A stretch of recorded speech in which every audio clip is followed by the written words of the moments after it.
One of the books of the Hebrew scriptures that has fascinated me my whole life is the book of Kohelet or Ecclesiastes. And I would like to take this time to begin to look at some of the verses in depth, reading the Hebrew, and then doing a grammatical analysis along with a brief running commentary. Let me begin, though, with the background, the introduction. The title of the book gets its name from the Greek version, which has Ecclesiastes, or assembly. The Hebrew name is Kohelet, meaning one who assembles. It's actually a participle in Hebrew. The title can mean one who collects, like wise sayings, or one who addresses an assembly. The Hebrew word kahal means an assembly. And since the word is feminine in Hebrew, it might denote an office of one who does this. Uh, as we said, the word is derived from the root kahal, which means assembly or to assemble. Young concludes, Edward J. Young, the word thus designates the function of the leader who speaks in the assembly. Hence, the translation preacher is only, I would say, approximately correct. However, he's more giving a philosophical analysis of life and its meaning. The author, there are two basic views of authorship that are generally propounded. There are many who make the author anonymous and place him in the post exilic period. The basis of this position concerns linguistic and philosophical consideration, and those who adhere to it make the author then as one who is simply personating Solomon. While literally many adhere to this view today, there is also good evidence within the book that Solomon is its author. This is the traditional view, has been, both among traditional Jewish scholars, as well as conservative or uh, traditional Christian scholars.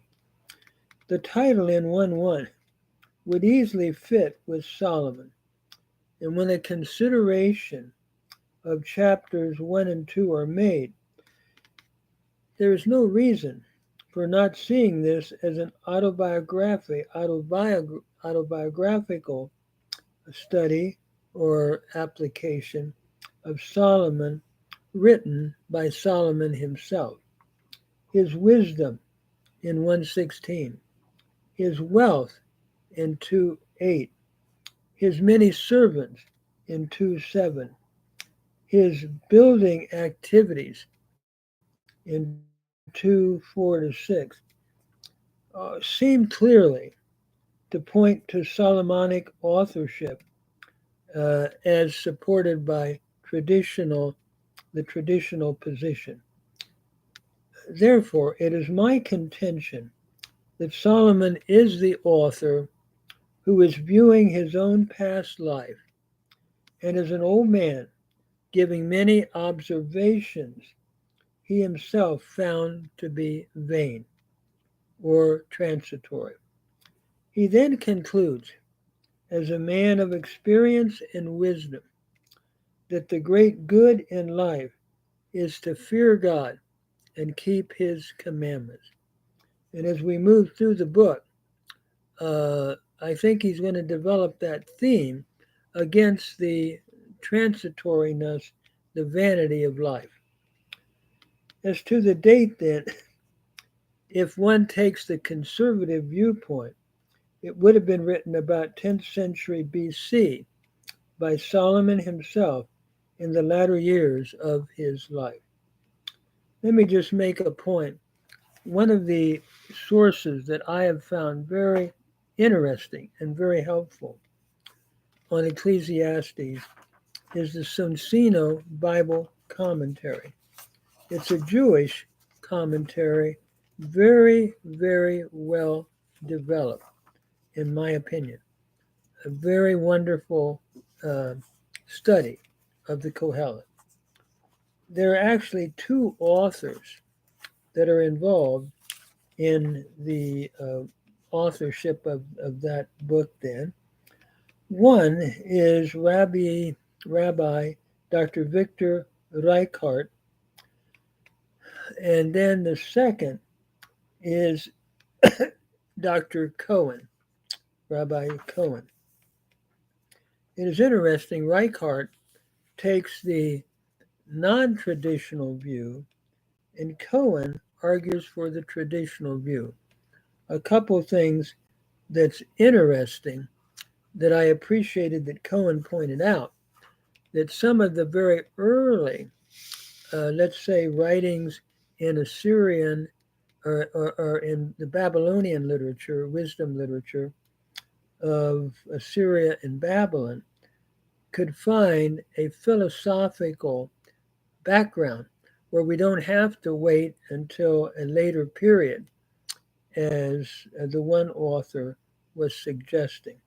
It's also interesting that the linguistic argument that's often made, like sheh, which is used in Mishnaic Hebrew, a shortened form of asher, some would argue that this shows a later authorship.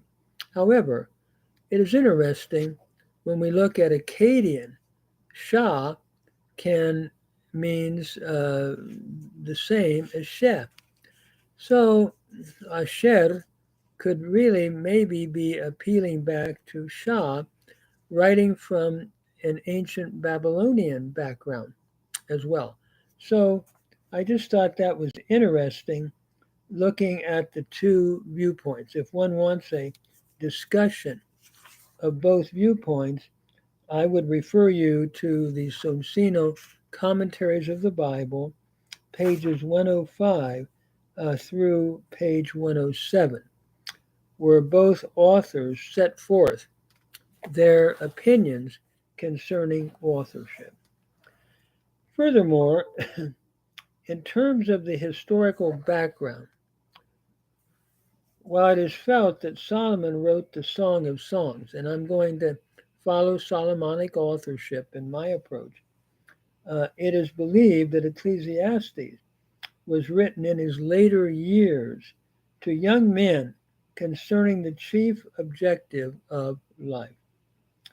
Scroggie, for example, writes, the three writings which are associated with Solomon's name would be the Song of Songs, the Proverbs, and Kohelet or Ecclesiastes. And these could represent three periods of Solomon's life. The first, his early life, the Song of Songs. The second, his midlife, the Mashleh or the Proverbs. The third, his later life, the Kohelet or Ecclesiastes. The first reflects his domestic weakness. The second, his ethical wisdom in the Proverbs, which, however, he did not always practice. And the third, his final disillusion with everything under the sun, but at the same time showing as an old man what really counts and how to find reality in the midst of a transitory world. In terms, furthermore, of the purpose, the primary purpose is to set forth the vanity of pursuing earthly goals and blessings apart from a commitment to the will of God and His commandments. This is where we get the phrase Havel Havalim, Amar Kohelet. Havel Havalim, Akol Havel. 7 times the word is used, showing the transitoriness and the fleeting aspects of life. Making such goals as one's occupation in life leads only in time to vanity and emptiness, the Kohelet says, instead of fulfillment and blessing. After trying such things as wisdom, philosophy, pleasure, wealth, material possessions, etc., Solomon concludes, taking the traditional authorship, that the real goal in life is to fear God and keep his commandments. Thus, life is vain unless God himself is the ultimate standard by which the entirety of one's life is measured and interpreted. And as a Christian minister, I certainly apply this in the New Testament to Christ, who brings meaning to my life.